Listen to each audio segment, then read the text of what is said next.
So far we've been talking about surface integrals of scalar functions. And our next goal is surface integrals of vector fields. And I feel your pain. Yeah, some of you are feeling like, oh my goodness, how many integrals are we going to do? This is the last of the new kind of integral. So this is it. And once we know how to do surface integrals of vector fields, then we're going to just learn two theorems in the last two sections that will somehow be similar to Green's theorem. You can switch certain surface integrals to different kinds of integrals and evaluate. So again, I don't want to get too much into application, but these surface integrals of vector fields are useful in a wide array of settings, engineering, physics, or just what comes to my mind. When you want to model like an electrical field, these things are useful. Lots and lots of applications. I'm not going to dive into applications. I will give you, though, a way to think about these that you can visualize. And that's really my main goal, is if you can have some sense of what you're doing, then it helps you to be able to know how to set them up. So in this section, we're going to focus just on the definitions of surface integrals of vector fields, and we're going to compute several examples. In the next two sections, the last two sections, then we're going to look at theorems that are going to allow us to compute these more easily. So that's where we're going. We're almost done. Have you thought about the fact that you're about to finish your calculus book? That's pretty exciting. Well, when we're going to work with surface integrals of vector fields, we need, in this case, to work over two-sided surfaces. And these are called orientable surfaces. And some of you are probably thinking, well, isn't every surface two-sided? And surprisingly, the answer is no. So let me switch cameras, and I'm going to show you a surface that you can make, if you want to, right in your own home, that is not two-sided. So let's make a one-sided surface together. So if you would like to join, why don't you grab a piece of paper, some scissors, and some tape, and maybe a pen or a pencil. When you've got that, then let's do it. So I've got a piece of paper, and I'm going to cut a strip out of my paper, something like this. And let's just start with this right here. This is a two-sided surface. The surfaces that we're going to work with in our computations are going to be infinitely thin, but this is close enough. And clearly this has two sides. One side, flip it over, there's the other side. So this is a two-sided surface. Two-sided surfaces are good. We're going to work with those. That's what we want. And so the construction we're going to do has to do with gluing the ends together. And so if you just glue them together in the most natural way, you're going to get a loop that looks like that. That is a two-sided surface, right? It has clearly an outside side and an inside side. Two-sided surface. So now, though, let's change it up a little bit. Let's take it and let's put a single twist in it. So instead of doing this, we're going to twist, and then we're going to do that. And if you've got some tape handy, then you can tape this together. I'll put a piece on each side here to make it nice and good. And so this is what is called a Mobius strip. And these have been an object of curiosity to mathematicians for quite some time. This is a one-sided surface. It only has one side. And if you don't believe that, take your pen or your pencil. I won't do it with you just to keep this from getting too long, but just put your pencil on the Mobius strip. Don't pick it up and start sliding it. And if you do that, you'll end up back where you started without crossing an edge. And so this is a one-sided surface. We want to avoid these. This is what we don't want to integrate over. We want our surfaces to always have two sides, not one. So for us, these are going to be bad.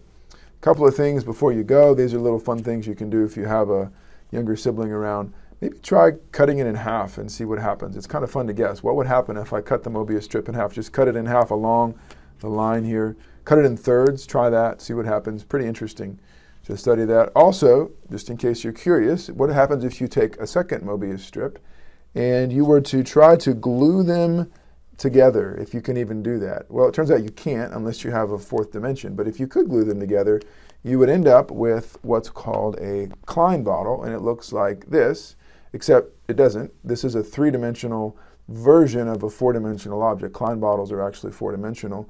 Not this Klein, different spelling, K-L-E-I-N. Look it up, check it out, kind of fun.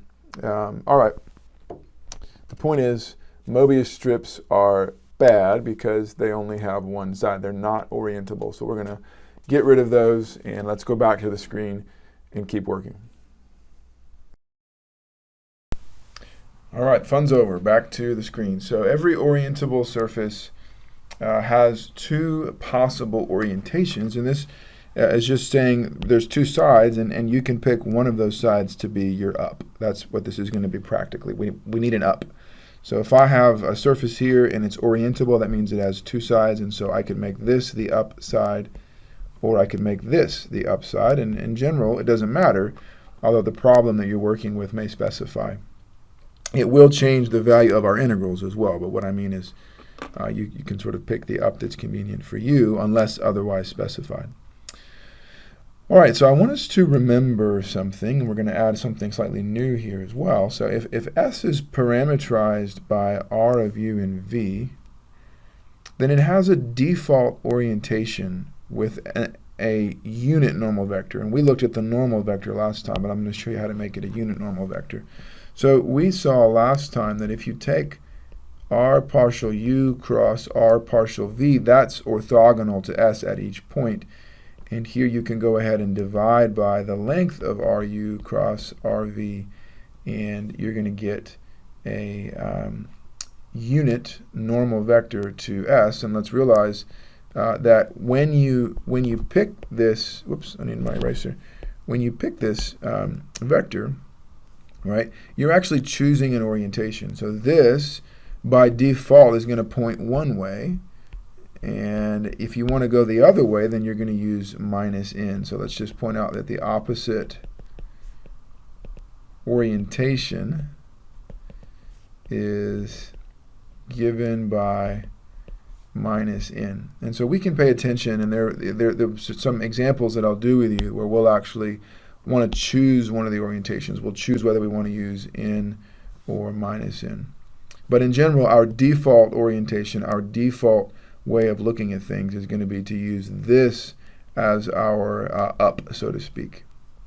All right, so if S is a surface defined by z equals g of x, y, then we can apply this formula with our nice little shortcut. And we know that what we get for our normal vector, we get minus g partial x minus g partial y, comma 1. And then we want to make this a unit vector, we'll see in a minute. So we're going to go ahead and get g partial x squared plus g partial y squared plus 1. And I just want you to note that the default, when you do this, notice that the z component right here is positive. It's 1. And so this is going to give the gives the upward orientation of S. And so if you're asked for an upward orientation, this is somehow going to be pointing up at least a little bit in the z direction. So our default, unless otherwise specified, orientation of this surface given by a g of x, y, we're just going to use this as our normal vector. Again, I'll give you some context of this in just a minute. Finally, if S is a closed surface, normal vectors pointing out, when that happens, when they're pointing out of your surface, we're going to call that the positive orientation. And the normal vectors point in, we're going to call this the negative orientation. So positive is pointing out, and negative is pointing in. And of course, the closed surface like this is two-sided. There's an inside and an outside, and so you just have to pick depending on what you're doing. So this will be specified in the problems that we're looking at. All right, so the big takeaway of all that I've said so far is that if you have a smooth orientable surface parameterized by R of U and V, then the unit normal vector, which you can just take RU cross RV divided by its length, this is orthogonal to S at each point UV, and of course it's a unit vector, and we'll need that in the next video. So let's break this one.